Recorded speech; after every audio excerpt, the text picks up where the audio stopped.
उपस्थित मातृशक्ति हमारे बीच में विराजमान, शुभकामना देना चाहूंगा। ये जो कार्यक्रम है ये मात्र क्षत्रियों का कार्यक्रम नहीं है, ये 36 कौम का कार्यक्रम है। ये कार्यक्रम सनातन संस्कृति को जीवित रखने का कार्यक्रम है, सनातन धर्म की रक्षा करने का कार्यक्रम है। और हजारों वर्षों से जिस समाज ने इस राष्ट्र की एकता और अखंडता के लिए एक एक दिन में 3-3 पीढ़ी की कुर्बानी हो गई, ये बात मैंने राजस्थान की विधानसभा में पहली बार किसी ने हिंदुस्तान के इस लोकतंत्र के अंदर अगर कही है तो ये आपका खुशवीर सिंह ने बात कही है। बेबाक तरीके से मैं बिना सोचे समझे बिना हिचक के साथ में सत्य को सत्य कहा विधानसभा में लिखा हुआ है। या तो प्रवेश मत पाओ, अगर पाते हो तो सत्य के कहने से रुको मत। तो वही मैंने हद कम कर दिया और हर बार हर उद्बोधन में मैंने समाज की तस्वीर को जो बदल के रख दिया।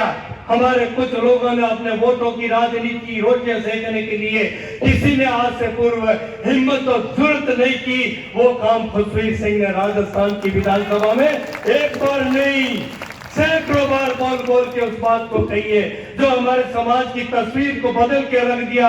उस तस्वीर को युवा साथियों आज मैं कहना चाहूंगा इस कंप्यूटर की युग के अंदर आपको कि उस तस्वीर को जो बदली है वोटों की राजनीति के लिए हम नेताओं ने वोटों की राजनीति के लिए इस समाज को तस्वीर को धूमिल कर दिया।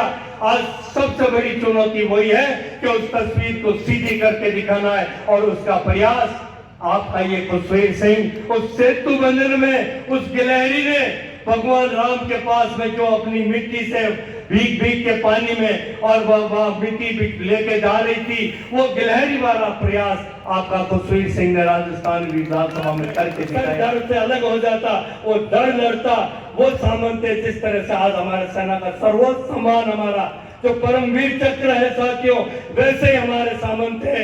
इन सामंतों को रोज सवेरे उठ के याद करना चाहिए। ये जो आज झूठे ठेकेदार बने हिंदुत्व के, मैं उनको कहना चाहूंगा अरे आपका प्रादुर्भाव तो 1920-25 के बीच में हुआ है।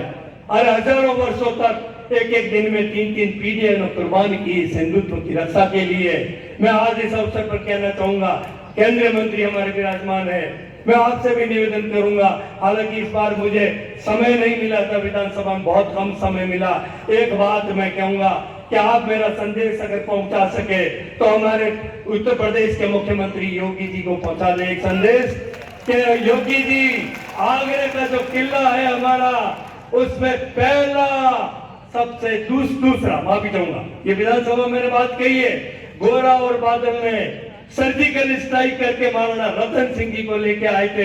ये विधानसभा में मैंने अपने वक्तव्य में कहा था। और दूसरा अगर कोई सर्जिकल स्ट्राइक अगर हुई है तो अमर सिंह राठौड़ ने सलामत खां को, जिसने रोज 1000 दिनों जला के वो रोटी खाता था, उनको सहन नहीं हुआ और उन्होंने जो काम करके दिखाया और आगरा के किले से निकल गए। उन्होंने कहा मुट्ठी भर लो ऐसे हिलाए दिनी मुगल सल्तनत, जे होती ये शमशीर तो जीत लेता हिंदुस्तान।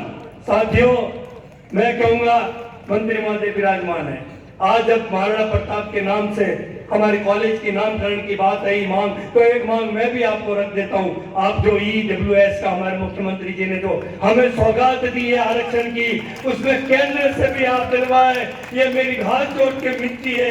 मैं आपसे अनुनय विनय करता हूं कि केंद्र से भी दिलवाए और आप प्रधानमंत्री योग्य और काबिल है, मुझे उनकी काबिलियत पे कोई संशय नहीं है। जो व्यक्ति राजाओं के लिए खुल के पहले बार 75 वर्षों के इतिहास में ये बात कह सकता, सच को सच कहने की हिम्मत कर सकता है, तो वह व्यक्ति जरूर हमारे केंद्र में भी हमें 10% आरक्षण दिलाने का काम करेगा। एक बार पुनः जौहर स्मृति संस्थान के सभी पदाधिकारियों को और राव साहब को धन्यवाद देता हूं कि आपने इस मंच के माध्यम से मेरे जैसे व्यक्ति को भी बुला के यहाँ आप सबके दर्शन करवाए, इसके लिए